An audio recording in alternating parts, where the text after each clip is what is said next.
August ভোর 5:20 আমি রওনা দিলাম দীঘায়। আমার বাস কালো সোনা, আর আমার সঙ্গে আছে সঞ্চিতাদি। আমরা চললাম দীঘা।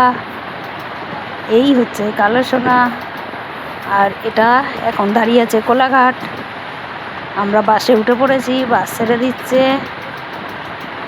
আমরা একদম দীঘায় গিয়ে নামবো।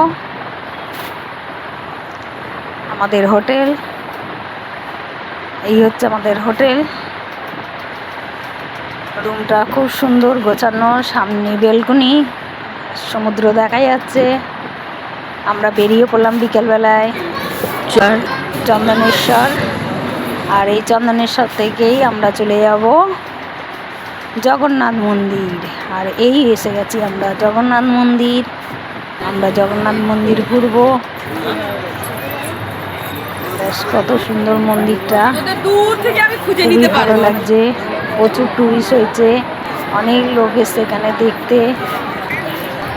মন্দিরটা অনেক পরিষ্কার এবং খুব সুন্দর।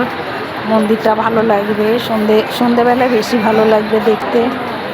মন্দির অলওয়েজ সবসময়ই সুন্দর, সন্ধ্যাবেলাটায় আলো টালোর জন্য খুবই ভালো।